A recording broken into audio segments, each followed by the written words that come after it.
Thank you, and welcome to the Child Welfare Information Technology Systems Managers and Staff webinar series brought to you on behalf of the Health and Human Services Administration for Children and Families, Children's Bureau, and presented by ICF International.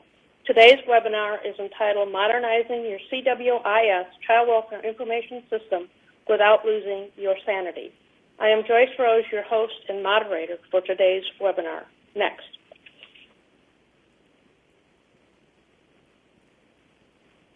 For new attendees and for those who may have missed previous webinars, here is the list of the previously recorded webinars, which are posted to the link identified on the slide, and we are currently working on developing future webinar topics. Next. Attendees are encouraged to participate in our webinar with questions and comments. All of the participant lines are muted now, but we will open them for the Q&A session at the end of the presentation. However, please be aware that you can submit questions at any time using the GoToWebinar chat feature, and those will be addressed during the Q&A session. Should we run out of time, we will respond to your questions via email, and/or should you have additional questions, you may submit those to me at the email address listed on the slide. Also, if you have any topics that you would like to recommend as potential webinars, please do not hesitate to contact me at the email listed above, joyce@kassets.com. Next. The Division of State Systems within the Children's Bureau continues to provide a series of monthly webinars supporting information sharing and discussion. Certainly understanding who is attending the webinars helps to identify content that is applicable for everyone participating in an agency's CWIS efforts. Please self-select one of the 5 categories listed, and now my colleague Christy will conduct the poll. Christy, how are we doing? We're about 85%. We'll give one more second. Perfect. Okay, we have an excellent split of attendees between our project managers and our policy and technical staff, and of course we have our ACF personnel or contractor staff, and I'm very pleased to see that we also have some of our tribal CWS program policy or technical staff attending. So thank you so very much, and let's move on, and let's start with the introduction of our participants. We are very pleased to have a cast from the District of Columbia do our presentation today. Brady Birdsong is the Chief Information Officer for the District of Columbia's Child and Family Services Agency, and his passion is to deliver the highest quality child welfare technology solutions that will improve outcomes for children and families. Lori Peterson oversees the production of data that measure the agency's performance in relation to internal as well as various federal reporting requirements and plans. She most recently led the successful implementation of the cloud-based data dashboard solution, which allows program staff to visualize and then manipulate data to meet their needs. Spencer Wilder serves as a supervisor of the DC Child and Family Services Applications team and is responsible for coordinating, testing, and deploying all enhancements to the district's child welfare information system. As an IT manager, Eldon Harmon oversees the development, implementation, and support of mFACES and the Foster DC Kids mobile application, as well as managing various other innovative initiatives the agency is working on. So let's invite our guests from the District of Columbia to actually do our presentation. And I'm going to turn it over to Mr. Brady Birdsong. Thank you, Joyce, and good afternoon, everyone. I suppose if there's anybody on the West Coast, it's still good morning. So first, I'm really grateful that we were asked to share what we've been doing in the district. So the objective of the webinar is to share the District of Columbia's journey to modernizing our mature SACWIS and give hope to other states considering making changes to an existing system. The title, Doing This Without Losing Your Sanity, was a little bit of an inside joke because I'm not sure that anybody on our staff actually thought that we stayed sane throughout the whole process because there was a lot going on. But it's also meant to say, I think when you're making modernization efforts, you don't have to go crazy and do massive amounts of ripping and replacing. And at least for the district, we were in a place where we weren't faced with the issue of having to replace a legacy system or a mature system, or trying to replace a system. So actually, this is the district's journey, which we were able to embark on and mostly complete really due to some unique and specific circumstances that we were facing. And I'll discuss the specifics later on. But we were also addressing existing business problems with the modernization efforts. So the obstacles, again, that we were faced with was not that we needed to replace an aging system. So the agenda will be, again, the introduction of backgrounds, and then we're going to present to you the new technologies. And we really are focusing a lot in this presentation on the specific implementations that we did over the past 18 to 24 months, and also providing, hopefully, the background and the business case as to why we implemented these new technologies. And then, of course, we'll do some lessons learned and some Q&A. So first, I always think it's important from the state perspective to give some demographics about the agency and the environment that we're doing our work in. So this is just some information for FY 2015. I believe it was through July because we used this presentation earlier this year. But I do think one of the most important things here to note is that 50% of our case management is done by private agencies. We have approximately 270 staff doing direct service and a total of 1,000 FACES.net users.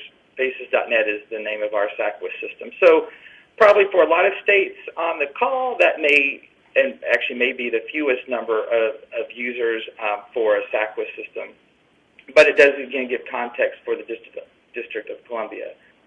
I also want to give a little bit of background on the DC CWIS, which was originally implemented in 1999, and it was called FACES. It was a client-server power builder system. In 2006, we really did our first major modernization. This was a very significant and basically a re-engineering of the existing system, and we web-enabled, web-based the system in 2006 using .NET.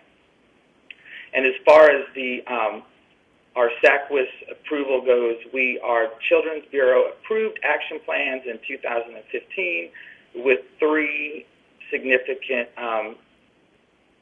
requirements that are outstanding at this point. So this, for those that are interested, are really from the technology background. This is the architecture and the infrastructure of the FACES system. So if you, hopefully you can see this. If not, I think you can blow up the PowerPoint at some point and see, get a better representation of it. So I also think, when we think about modernization, it's also probably important, I think, just to say, we didn't start out taking on projects saying we were going to modernize our system. This was not, as at the beginning, a modernization, quote-unquote, titled modernization project. But when you think of what modernization is, it's a model of progressive transition from a pre-modern to traditional or traditional to modern, to make modern in appearance, style, or character update, to accept or adopt modern ways, ideas, or styles. And all of us, most of us, I'm sure, who have been involved in the SACWIS Child Welfare Information Systems world and have had systems that have been around for a while, you realize that the technology that's available now and to create these types of systems is a lot different even than it was in 2006, and a completely different world than it was in 1999. And so there's really, this is the time, and it's probably been this way for a few years, where there are really a lot of modernization efforts that can be made using these new technologies and without having to create a whole brand new monolithic system. So in our experience, the drivers that we had here in the District of Columbia was this really started in 2013. It's basically 2 years ago, almost to the dot today. And we had a visionary leader, Brenda Donald, who is now the deputy mayor in the District for Health and Human Services. But she was really changing the way our agency was operating and had a big vision for how we did our practice, but also the support around the practice. And that was not just technology supports, but a lot of it she wanted to have new technologies that would support the work. But it was a complete encompassing idea of how we really improve our system. We've also been under a federal lawsuit since 1989, and this is really, the lawsuit has really created a climate of compliance, and folks are really driven on meeting these measures. And so we've looked at data a lot. We've been looking at data for years, and a lot of that is really around the lawsuit. We also, our director, created a strategic framework, which was to refocus and reframe the way that we were talking about our practice away from the federal lawsuit, but into these more really strategic thinking and having some clear goals and objectives that we were aiming for. And just to go over them real quickly, they're called the 4 pillars, and the first pillar was to narrow the front door, meaning we were going to remove children only when absolutely necessary. The next was that foster care would be a temporary safe haven. So we didn't want children to linger in foster care, but we needed to remove them for their safety. Our main goal was to get them back home or into a safe place as quickly as possible. Also focusing on the well-being, and not just the safety of the child, but their ongoing well-being as far as education and mental health and other things go, that we would focus on that. And finally, the final pillar was exit to positive permanency, so that we, again, making sure that foster care was a temporary safe haven, but that when we exited children, it was to positive permanency, not aging out or something like that.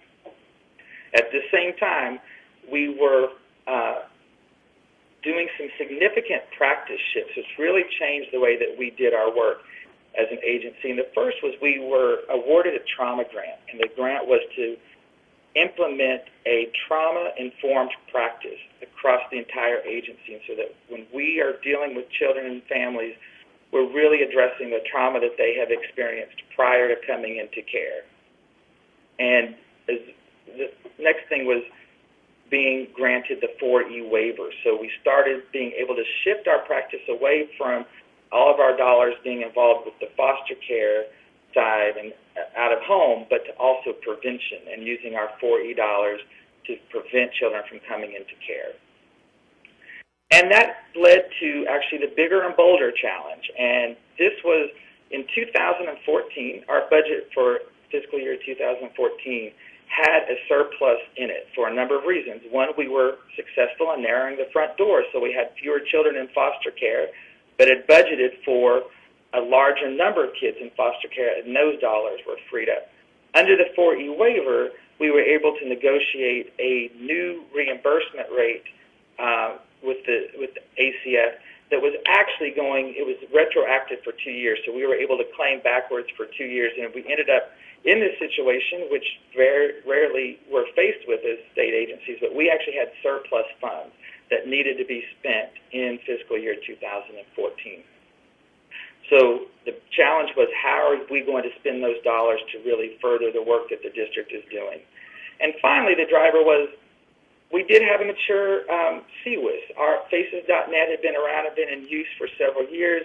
There was strong confidence in the functionality of the system as well as the data that came out of the system. It was web-enabled, so people could access it anywhere they had an internet connection. And in fact, we were so much that folks were saying more things need to go in FACES, more things need to go in there, instead of like, we need to get rid of that system and do something else. So the challenge was, Brady, how are you and your team going to spend this money? What's your plan? So we sat down in a room. We spent several hours looking over what we knew to be existing business problems and how we wanted to build on what we had. And the strategic plan we came up with was, one, well, let's maximize our existing IT investment. We've spent money on FACES. It works. We're getting a lot of the data that we want out of it. So let's just leave that and build on what we already have. But with all these new practice changes, there also were coming a number of requests to, we need this assessment in the system. We're trying to assess for trauma, and then we want to be able to do other screenings and deeper assessments, but you need to do it quickly. So we needed a nimble approach to development. And with the focus on our lawsuit and compliance, we really weren't getting the results that we wanted from the existing number of data reports that we had out there. We were meeting some measures, but there just wasn't a sense of ownership. And one of the things we really saw was that the way we were reporting was so one-dimensional that it really wasn't meeting the needs of the agency. So we wanted to enable a greater sense of data ownership and responsibility for the outcomes. And then finally, there were a lot of requests for, we need mobile devices. We want tablets, we want smartphones, and we understood that those devices were only as good as the amount of work that you could do on them. And since our SACWIS was not mobile friendly, you just couldn't load the entire application or the entire system on a smartphone or a tablet, that we wanted to really create some mobile applications. But we also knew that it was very important that in all of these different initiatives, we weren't doing something that appeared to be different, right? We recognized and identified the business needs, but we also recognized the need that this needed to be as seamless as possible to our social workers, and that the amount of work that they had to do to use these new technologies really needed to be zero if possible, as minimal as possible. So keeping with the idea, this is all still FACES, right? It's built upon existing technology investment FACES, but we're just using that system to drive other types of activities and use it in other types of technologies. So that was our strategic plan, and we needed some solutions to meet the strategic plan. And we came up with, these were the solutions that we invested in. First was the Avoca forms automation, which allowed us to have a more nimble approach, again, to the types of practice requests that were coming to us. Rather than having to build a .NET screen, we could use the forms automation. We invested in the Birst data visualization platform as a way to build a more interactive system for dealing with the data that we had. And we also built some mobile apps, and we'll go more into detail with these in a minute. But also at the same time, we still needed to make changes to the SACWIS functionality, or the CWIS functionality, and we had a major initiative going on with redesigning our case plan based on assessments that were being used for our trauma grant as well as our 4E waiver. And this was the CAPAS and the PECFAS and the caretaker strengths and barriers. And all these were replacing existing assessments so that we could have a new case plan based on these new practice changes. So there was a lot going on at one time, which actually it probably was a little insane to do all these things at one time and in a span of 18 to 24 months. But I guess what I was saying that without losing your sanity is because everybody seems pretty sane still. But the other thing we did to be able to do multiple things at one time in the CWIS is we created the ability to do multiple development streams at one time. And then finally, sort of, to me, it's like the least sexy activity that we did, but was probably the one that was the most important to really get the buy-in and to be able to integrate these programs together, was the secure authentication and the single sign-on, so that workers would not have to remember multiple usernames and multiple passwords, which is one of the most frustrating things that we all experience, right? So let's at least eliminate that as a problem when we're introducing these new technologies. And so we did that, and we also created a single sign-on portal, which all of these, to access these different solutions and technologies, you could go to one portal. So that actually leaves, I've completed my part with the introduction, and now we're going to dive into the specific solutions, and we're going to start with our data visualization solution. I'm going to turn this over now to Lori Peterson.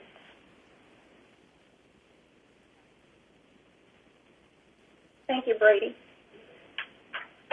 Good afternoon. I'm Lori Peterson, and I manage the day-to-day activities of our information management team. And just to give you a background on what we do, currently we've designed and developed and maintain over 300 crystal reports in our system. The data reports on key performance indicators for our consent order, our federal reporting, whether it's NCANS, AFCARS, or NIDED, and any ad hoc reporting we have. When we embarked upon this initiative to come up with a data visualization, we said, what are we resolving here? What is the end goal for this? How can we advance our staff's ability to educate and the data-driven decisions that they need to make on a day-to-day basis and look at that data in a meaningful way? We also wanted to reduce the burden on our staff to create additional ad hoc reports because we receive a numerous amount of report requests from all over asking us for data. So our current system is our crystal report system. Right now, we have a lot of reports, as I mentioned. We have over 300 reports in our system. Those reports are accurate. They present the data in a summary format. They describe a particular activity that we do in our system or a particular process that we do in our agency for our business practice. But there are some limitations to those crystal reports. There's limited data visualization capabilities. It requires end users to go in and access multiple reports to gain the information that they're looking for. There was no ability to view trends across a period of time, and there was limited flexibility to filter or break down the data as desired by the end user. This slide here is a representation of 6 different management reports, crystal reports that we use for our visitation metrics. You actually would have to pull 6 different reports, multiple pages, and to drill down all the way to the details of these reports. Imagine all 6 of these reports sprawled across your desk, pages and pages of summaries and details. This can be a daunting task at times. It's time-consuming. You have to pull and print out multiple pages of reports, and you can't see the information all at once. The Birst reporting system, which is our visualization and our dashboard platform that we created, it allows those users to take those 6 reports and be able to see all of this in one single view. At a click of a button, you can determine how am I performing on my visitation. I can see all of the information, see my landscape drilled down to the user. It improves the efficiency for gathering, analyzing, and sharing information. It's more real time. It gets updated every day. It reduces the amount of resource hours used to fulfill any of the ad hoc report requests that I've mentioned before. The above goals enable us to have the right information at our fingertips, and the end users can become self-sufficient and own their own data. So we took all 6 of those reports and we put them in what we call a dashboard. Those 6 reports with multiple pages, many, many pages, can be visualized with all of these nice colors and one screen. So now I can see the performance metrics of all 6 visitation metrics that we have at a glance, as well as being able to drill down. As you can see at the top of the screen, there's a select feature that allows me to drill down to a specific worker, and so I can take it and look at a unit level, an administrative level, all the way down to an individual worker. The dashboards are interactive. If I select the name, they will, the dashboards below will respond accordingly.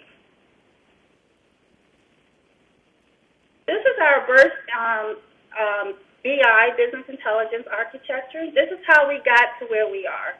So this first layer is our data source. Knowing where your data is coming from is useful when you're addressing the business questions and requirements. Currently, our single data source is FACES, our CWIS. However, there is an ability to expand to have multiple data sources.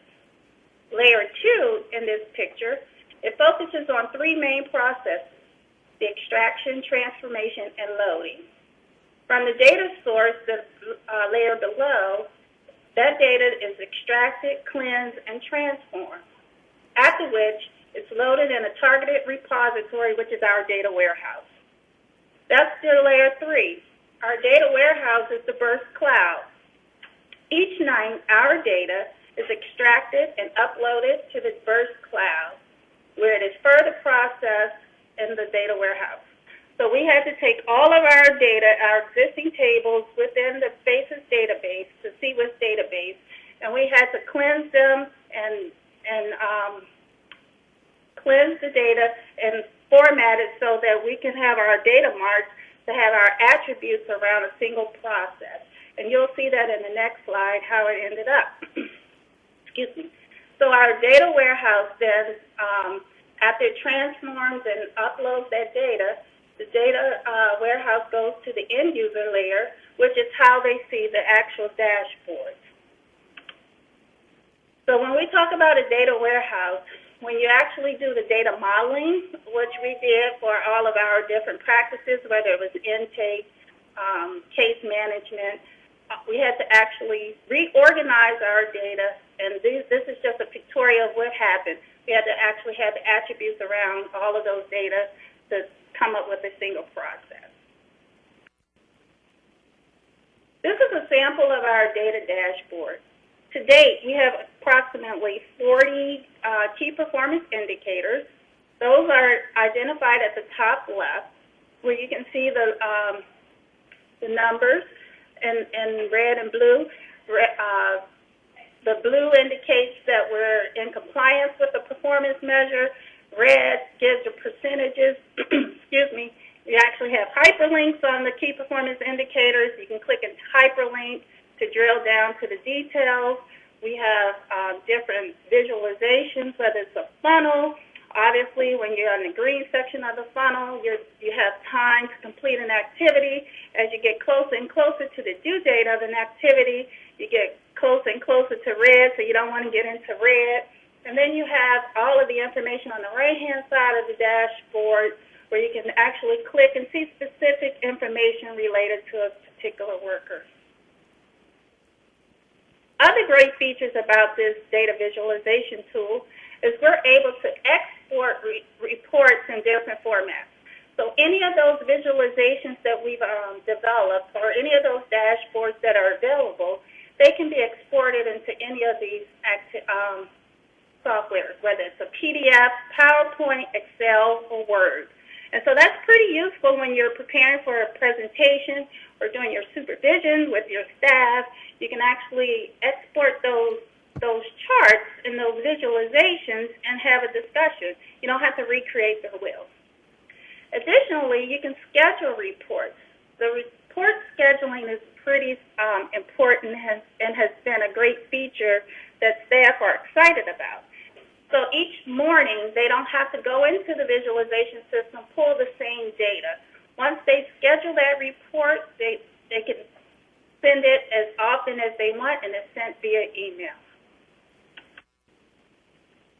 So during our Birst implementation, as I mentioned, we have over 40 key performance indicators. Unfortunately, I don't have the number of dashboards that's the equivalent to, but we took our practice from the front door all the way up to our population served.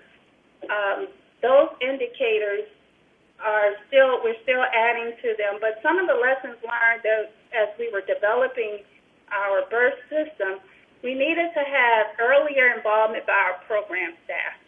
So we wanted to do this quickly. We got it done in about 16 months to date. But we needed a starting place. So because we were familiar, we developed over 300 CRISA reports. We knew the activities of the agency and the reporting requirements. We started with our compliance reporting that we needed for our court monitor as a guide or as a way to start developing the dashboards. But as we moved away from a compliance-driven agency and more about serving our families and children, we probably should have discussions with our staff, our program staff, on some of their needs and not necessarily be so compliance-driven. So we would want to have them involved earlier. Also, develop a communication strategy. This tool is so awesome. It's so interactive. All of the colors and the data that's at your fingertips. People get so excited and are awed by the information. But we should have communicated it a lot better and just advertised it a lot more to get people on board in the beginning. Also, the technical staff training, it would be ideal if that technical expertise was developed in-house prior to rolling it out, or actually even put in your plan account for that learning curve, because these technical skills that are required for building this, we learned this while doing it and in-house, but that wasn't factored into the time frame for releasing this system. The next steps for our Birst system is to continue to adopt user adoption strategies. Like, how do we plan to work with the program staff for all of this great data at your fingertips? How do we plan to strategize on how you should use the system? So we're going to continue to work with staff on that. We're also going to expand our dashboards to incorporate practice changes. We're currently changing our safety and danger assessment, in which we'll then create a dashboard to reflect that. We're going to have ongoing assessment and opportunities for future dashboard development. And so we're excited about continuing to work with that. And with that said, that's the end of my presentation with regard to our data visualization. And I'll now turn it over to Eldon Harmon, who will talk about our mobile strategy.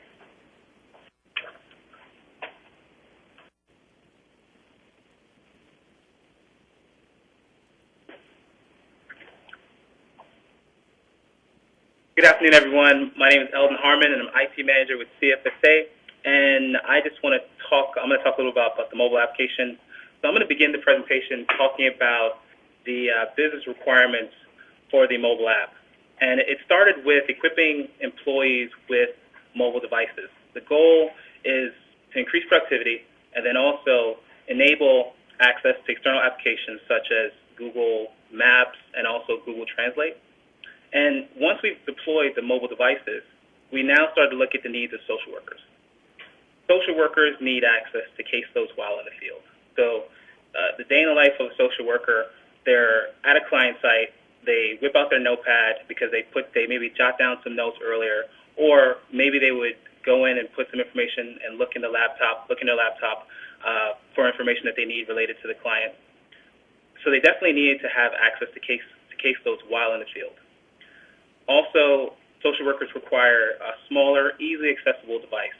So you probably can imagine they're talking, they're in front of their client, and this is not a situation where they want to whip out their laptop. Or even they might be in a situation where they are in an unsafe environment and they don't necessarily want to whip out their laptop and get unwanted attention.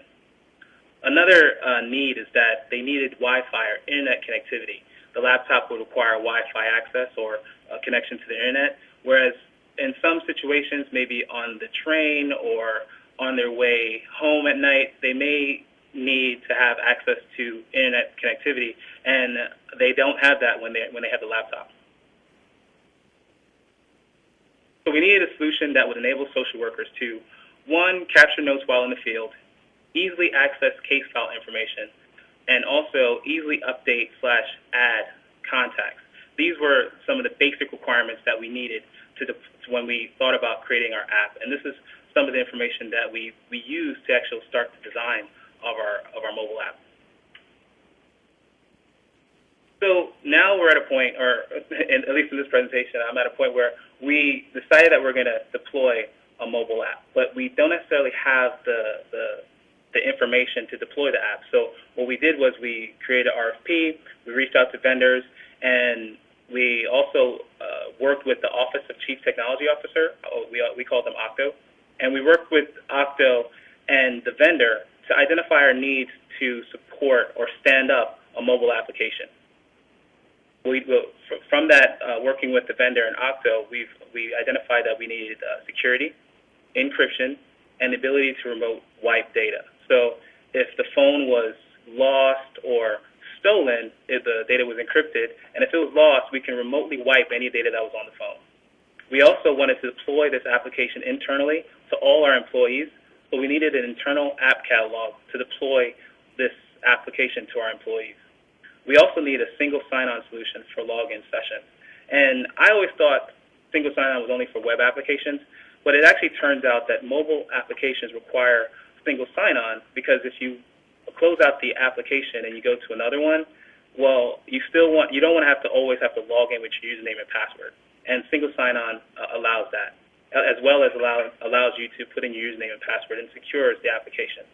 We also needed RESTful application programming interfaces, API technology, so we can have that bi-directional communication with our databases. And once we have APIs, we have to have a way to manage those APIs. And our API management system would allow us to manage those APIs. So this slide, really, I'm just trying to identify the actual technologies that we used. We used AirWatch, MDM, our mobile device management, to secure and manage devices, to do that remote wipe that I had mentioned earlier, to provide security, and also to push out the application to all our users. We use Secure Auth to enable secure access to the application. This is where, what I was talking about before about the single sign-on, we use Secure Auth for single sign-on. This will allow the users to put in their username and password, and also that multiple session access that I talked about with mobile applications. We also use it for other apps within our ecosystem. We use single sign-on, Secure Auth. And for our application, we call it mFACES. It's powered by 10 APIs that's compatible with iOS and Android platforms. These 10 APIs, again, allow us that bi-directional communication with our database. And then we also have, to manage those APIs, CA Layer 7 API Gateway. And this really allows us to protect or to secure the APIs so that not everyone can access the APIs. We actually will provide them a key to access those APIs through our CA Layer 7 API Gateway. And one other thing that we do with the gateway is that we can have those APIs directed to different environments.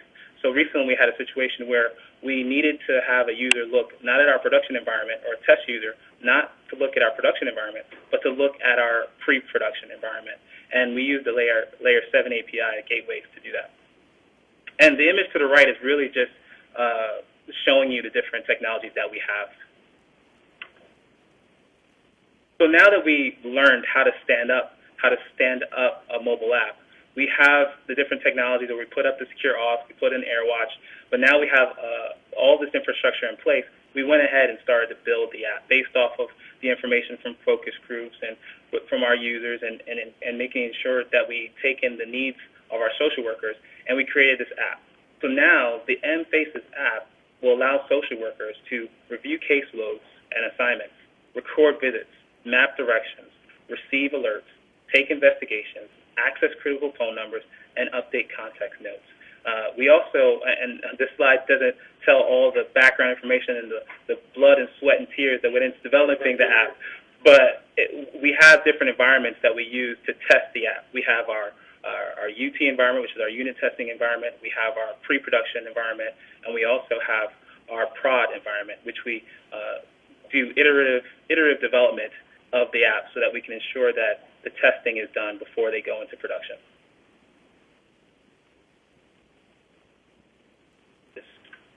Okay, lessons learned. So the first lesson is, or at least the first bullet that I put in here, is that you need to know your users. And I started off this presentation talking about the needs of the social worker, and that's really how we came about developing the app, is trying to satisfy that need for the social worker to be able to go out in the field, access, to work with their clients, and to be effective at their jobs. The development process is iterative. We're constantly learning, as mentioned in a slide earlier, that we had to learn what technologies were needed to stand up the mobile app.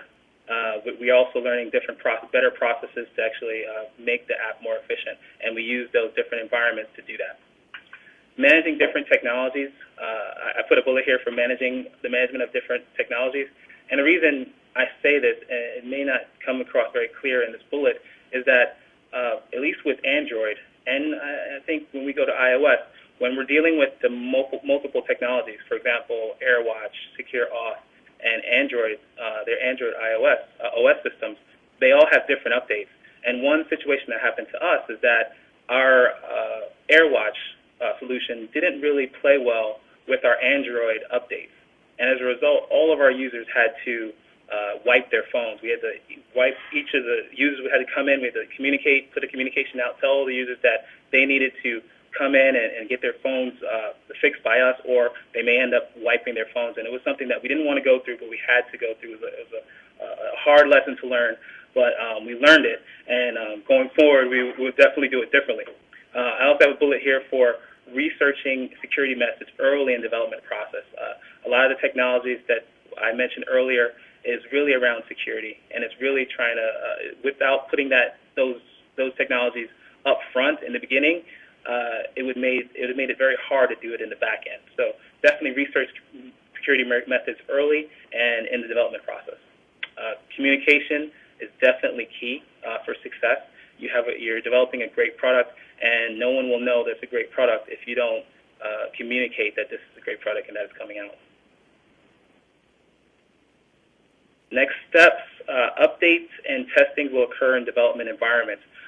The reason why I put this bullet in here is because of that same reason when I talked about iOS or Android OS system not playing very well with the AirWatch, is that went straight into our production environment. That should have went into maybe our pre-production environment or our UT environment prior to going into production.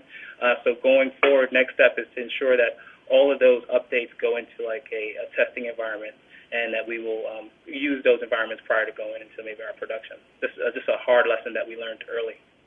Work with focus groups for future enhancements. So the goal here is that we ensure that the app is effectively used and it's effective for the users, so that we'll continually, get the information from the horse's mouth and find out what the needs are and what's necessary to make the app more effective for the users.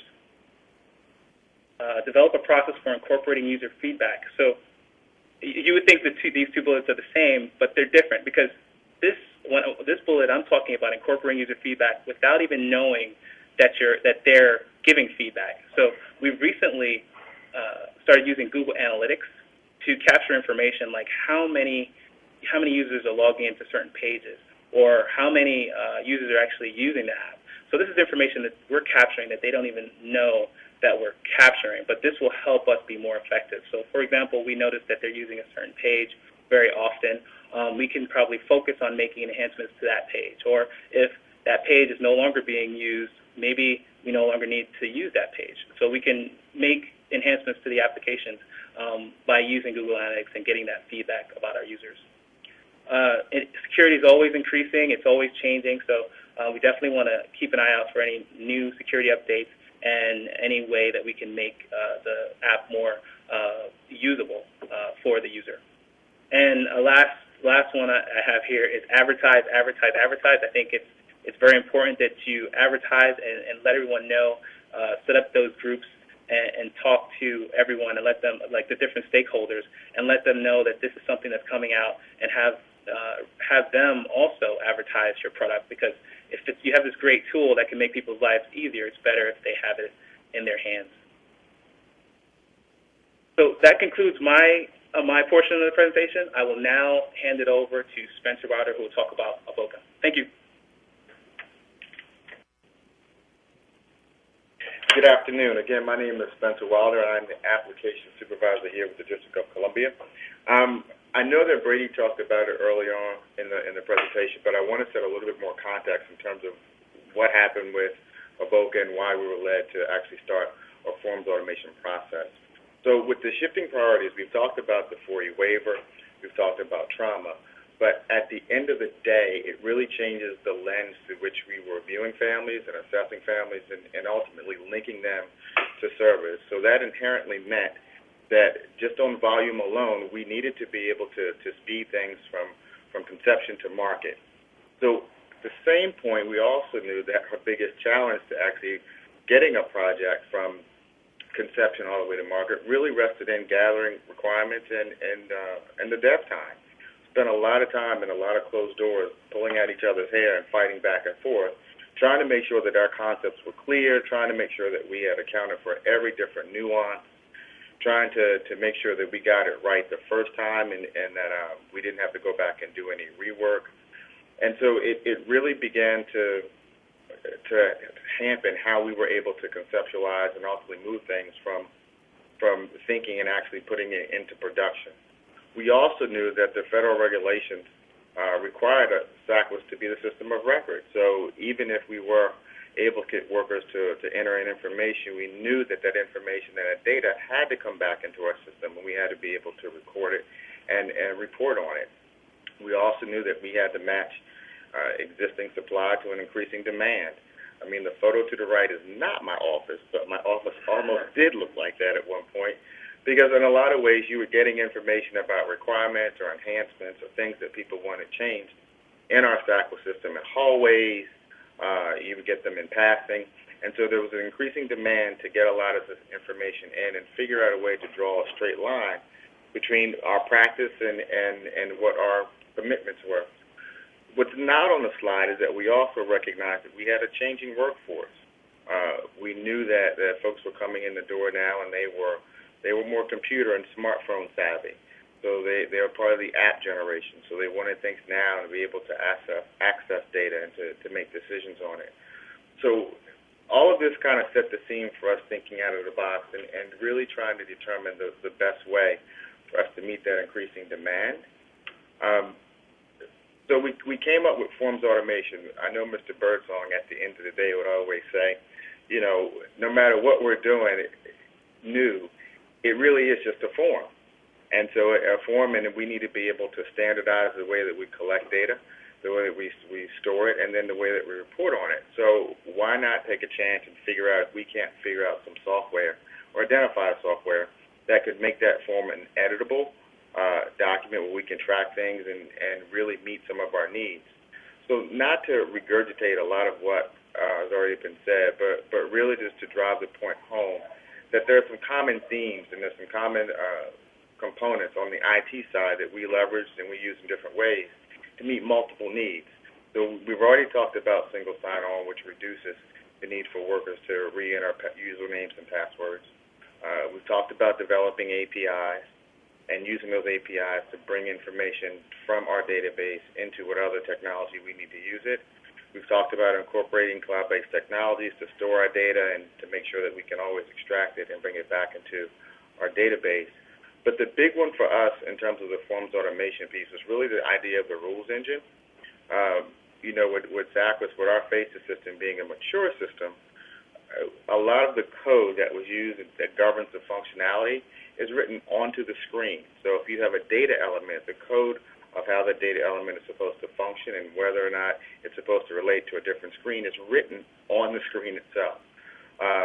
But now with a rules engine, you can develop those screens independently of one another, and the code actually sits on top of those screens. The code governs how those screens operate and how those screens function. So we knew we wanted to take advantage of that. After landing on forms automation, and we used a software called Avoca, a couple of things. We knew we were able to complete customizable forms which operated just like FACES screens. There was no difference. We were able to easily integrate it with FACES.net. Here again, pulling the data that's entered in through a forms automation software and pulling that back into our database so that our reports don't skip a beat. We still were able to honor the federal requirements and support the case management processes. It gave us an opportunity to let the practice breathe. A lot of this was really around making sure that workers could do their job more effectively. And we had a lot of different themes and paradigms that we weren't even sure at that particular point would work together and how they would work together. But we knew at the end of the day that at least forms automation gave us an ability to make changes on the fly. At the same time, we were able to control security and access. We were able to really frame the data storage, so we were able to pull from the cloud back into FACES.net. We could do approval processes, so then being able to have a worker complete a form and then send it to a supervisor for approval, automated workflows, so that is from A to Z, determining how that form is going to travel throughout your agency, developing an alert system for completing tasks. I know on an earlier slide when you were showing the mobile app, we had a reminder there. Workers like to be reminded and like to get information about what's coming up and what they need to do and draw their attention to what's the most immediate need. Avoca allows us to do that. And last but not least, we can actually build in calculations so that we know where information is going and we can determine our next move. All of our forms right now are supported by both on Android and iOS devices. And we know ultimately that it reduces the development time, the project costs, and the staff resources. So as an example, this isn't a live demo of our forms automation, but what this does is it highlights what it actually looks like, and from a user's perspective, what you would be able to do. So if you're looking here, when I log into the form, this is our strength and difficulties questionnaire. This is one of our core components and screening assessments for our trauma grant. So this questionnaire actually it assesses emotional and behavioral issues on 5 different scales. And so based on how you answer these questions, it actually drives a referral for a deeper assessment. So if a kid is presenting certain issues, you're able to document that. We do the calculations in the background, and those calculations actually roll up into a threshold, and then we tell you whether or not that kid is in need of further assessment. So from the API perspective, when a worker logs in, they're able to put in the client ID, and that client ID calls to our database. It pulls up the client name, the child's gender, and the date of birth, and then from there, the worker's responsible for filling out this screening assessment. We have standardized all of their options. It's on a Likert scale, so the values range from not true to always true. They actually assess behavior across 5 different areas, so you're talking about conduct, hyperactivity, peer problems, and pro-social. And at the end of the day, we're able to calculate the total difficulty score. And I know you can barely see it, but at a score of 20, we actually build that threshold in so that you can have a note instructing the worker that because their behavior is abnormal, you really need to send a referral to DBH, which is our Department of Behavioral Health, for further assessment. So I know it's a very simplistic kind of view, but what it does is that it allows us to capture the most relevant data and then move it along without having to write lines and lines of code. So in terms of where we are today, we implemented forms automation through Avoca in 2014. It really reduced the reliance on both manual and alternative databases. We found out that there were a lot of staff, not as it relates to client-related data, but there were a lot of databases, whether they were Access databases or folks were using Excel, just to document and hold on and be able to report out on their daily activities. So now, instead of having to do that, we can turn that information into a form, send it to you, allow you to access it, and now you have a standardized way of collecting all that data and rolling it up. The really big hit for us was that it reduced the time to market from 2 to 3 months to 2 to 3 weeks. So, my coworkers will laugh, but I call myself Mr. SDLC because we had one way of actually doing our development. We did the development life cycle. And so with that, we're gathering requirements, we're getting levels of estimate, we're moving into a developer, we have a whole series of testing environments that we're working through. And that process can be quite lengthy. But given the same level of effort, the same estimate, the same staffing resources, if you control for all of those things, we can actually move from concept to development in about 2 to 3 weeks without there being any impact on product quality. So we're producing a high-quality product, and at the same time, we're significantly cutting back on our development time. At the present day, we've developed 17 forms across 8 different programs and administrations, and it's turned out to be a more effective and efficient way to track those things that we weren't able to do previously. So in terms of lessons learned, which is like if I knew then what I knew now, the important thing to remember is that forms automation, it may speed up your development process and your project process, but it doesn't replace it. You're still going to have to go through those same steps. You're still going to have to do requirements, and you're still going to have to do a level of testing. And it's going to be very important that you approach it and think through it as best you can. On the front end, workflow clarity and changes, knowing how you want that form to operate and how you want it to move throughout your agency or your program is very, very key. Avoca will allow you to change, but you could spend a lot of time rerouting forms that were supposed to go to destination A. Now they have to go to destination B. You spend a lot of time doing rework. It may sound counterintuitive, but you really need to think backwards in terms of all of your data. You need to think about what the end goal is, or where you want that data to end up. Does it trigger other pieces of functionality? Do you only want to be able to report out on it? Is it used in any other shape, form, and fashion? And then think backward all the way to implementation and how that data should look on the form. And lastly, align those data fields with your existing database to ensure that once the data comes back in, you can report on it, and you're not going to spend time trying to translate and change data around. In terms of next steps, we really want to move forward with fully integrating these forms and the forms automation platform into FACES so that you can navigate to it through FACES.net. And we want to continue to expand the forms automation platform so it includes more case management tools and expand more functionality. The example that I use of the strengths and difficulties questionnaire, right now that current questionnaire it just identifies symptomatology and then leads to a referral. But ultimately, you want to get that information back from that second assessment and then be able to roll that into our case plan document. So right now, we've done phase 1 so folks can enter it and we can report out on it. But now we want to go a step further and actually link that to other pieces in our SACWIS system so we can have a more robust process from beginning to end. So with that, I'm going to turn it over to Mr. Birdsong and have him go over some very general lessons learned. Thank you, Spencer, and everyone. And as you can see, the way that we operate in D.C. is we move pretty fast and move through things pretty fast. We did all of these enhancements and initiatives in about 18 to 24 months, and we did our presentation in about an hour. So we just rolled through.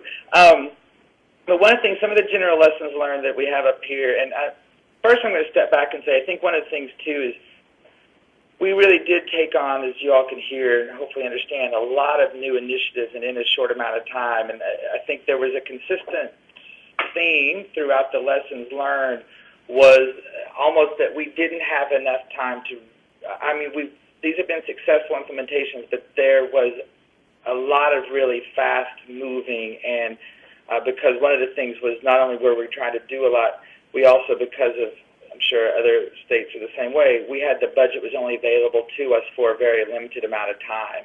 And so we focused in on implementation of these modernization efforts, and we're getting really good use out of these, but we still need to continue to ensure and push that we're getting the full use out of this investment that we expect that we have in the value out of these investments.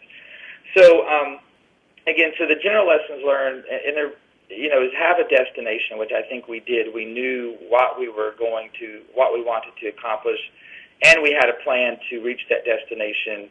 I'm going to talk a little bit more about being comfortable in the messy middle, and then communicate. And the visual below that is, it might sort of sound like, that we had this very level playing, path from our initial ideas and the plan to the end, but there was a lot of rocky places in between, and there were a lot of ad hoc conversations that affected the plans and decisions that had to be made because these were new technologies for us. And we were dealing with vendors and integrators for all of them, but it was a heavy learning curve for a staff of people that primarily had been SACWIS and .NET focused for over a decade.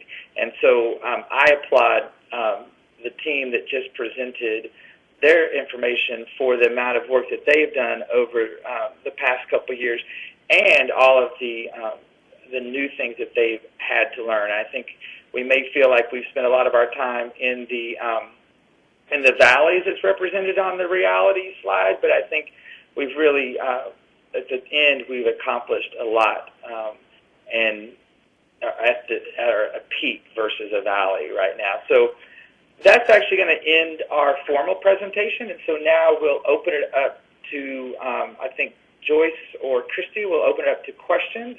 And because we're all in one room, if somebody asks a question that's specific to one of the presenters, it may take them a few seconds to get to the phone. So please go ahead. All right. Thank you, Brady, and I certainly want to thank all of your presenters. They did a marvelous job. Before we start the Q&A session, I just want to issue a reminder to the attendees that you can enlarge any of the slides containing graphics for better viewing.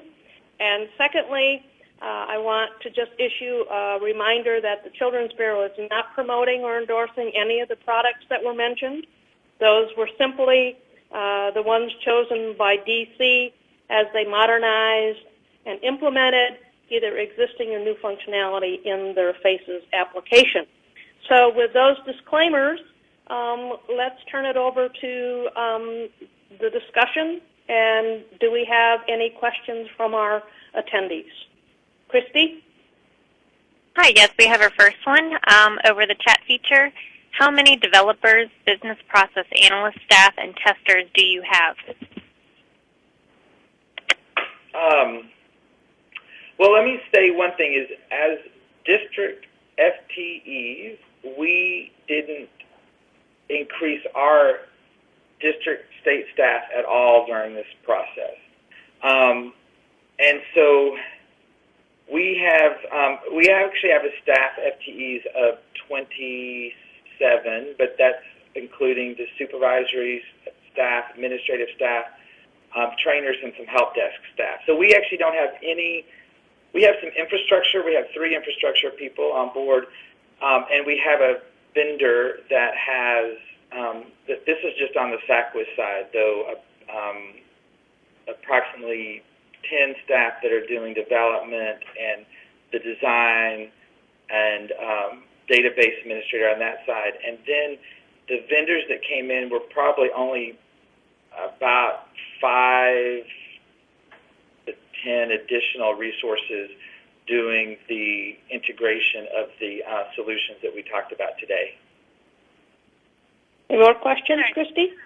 Sure, I just got one in. I would love to learn more information about functions about the mobile app that allows currently, as well as how well those functions are used by social workers in the field, and what functions DC would allow in the mobile app. So there's a 3-part question, and I can repeat that if you'd like. Okay. We may take them one at a time. So I think the first question, though, was what was the functions that were currently allowed in the foster parent app. And, I mean, in the mFACES, in our SACWIS mobile app, which I just highlighted, that we're also building a mobile app for foster parents right now. So I'll turn it over to Eldon Harmon to talk about what the functions are in the existing mFACES. Sure. So at a high level, what the functions are is that you can add contacts, you can put notes in there, you can draft notes. You can also look at the child's information. So if you have a child that you're interested in, you can look at their information that's pulled from the FACES system. And then I believe you can also drill down and well, a feature that's supposed to come in later is to take the pictures, but we don't have that currently. We do have that. So we have that for investigation where you can go in and take pictures, and that's kind of like the high level stuff of what we're able to do with the mobile, the high level functions at least. Oh, there are also maps that you can use as well. So I think the next part of the question was the type of usage that we were getting from the mobile app, and we're really working right now on getting solid metrics from Google Analytics to really understand what kind of penetration into our user market that we're getting. But I believe it's during any given week, it is 30 to 40% of folks with user accounts actually use the mobile app at some point.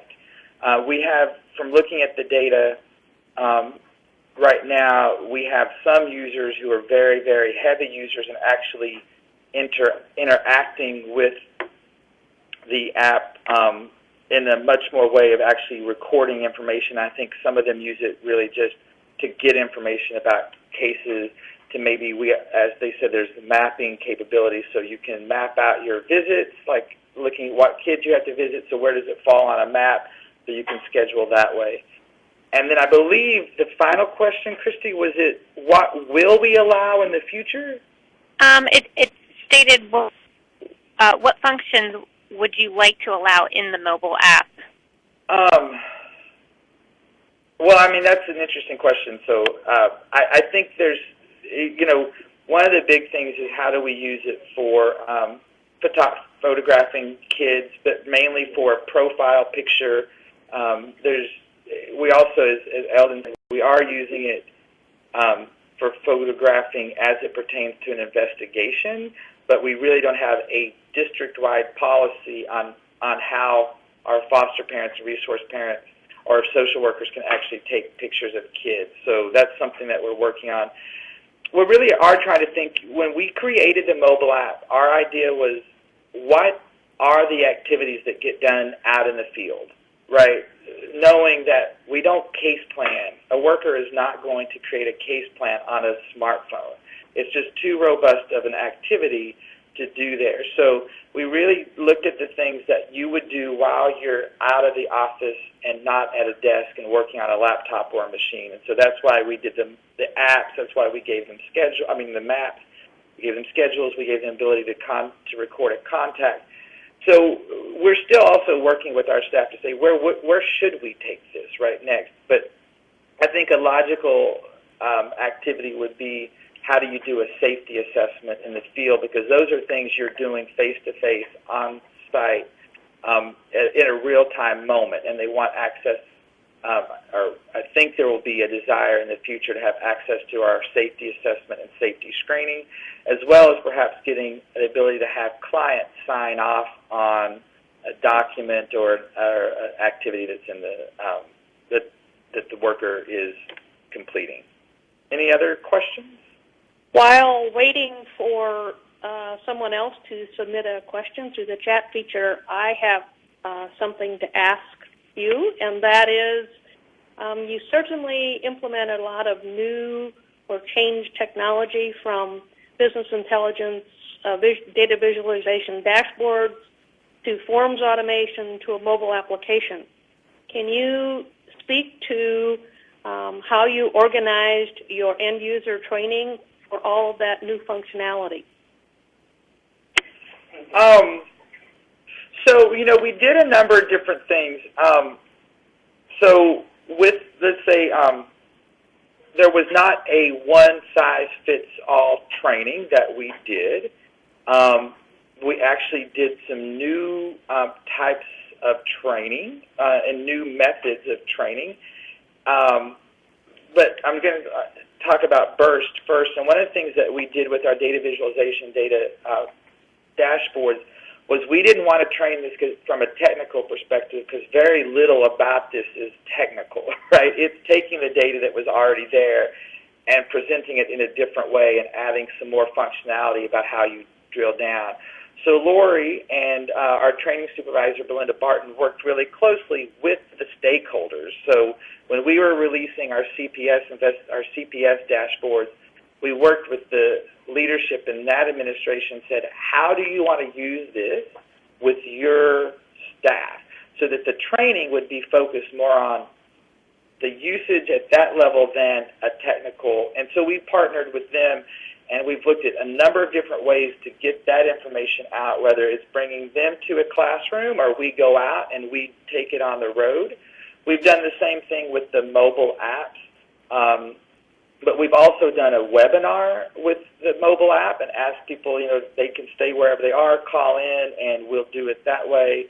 The forms automation is actually, the stakeholders in the audience for those forms have been actually very specific. It's not been something yet that we've done an agency-wide form.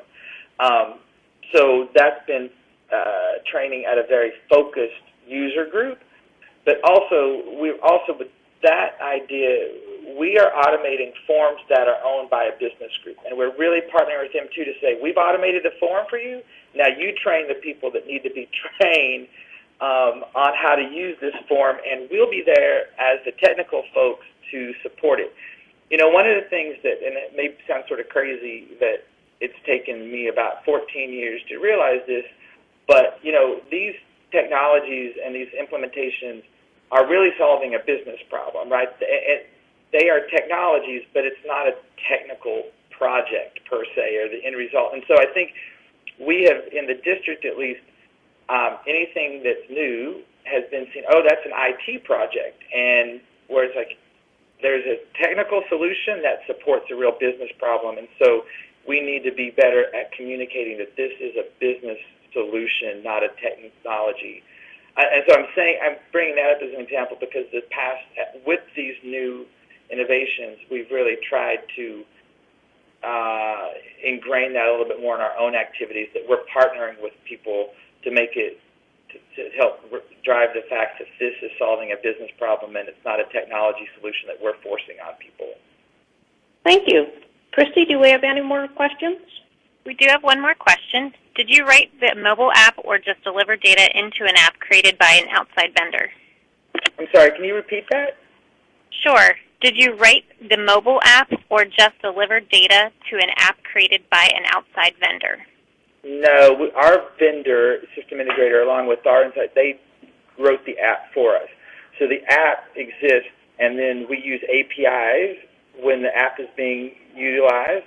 APIs call data from the mFACES system, and it shows on the mobile device. It's not stored anywhere outside of our database, if that answers the question.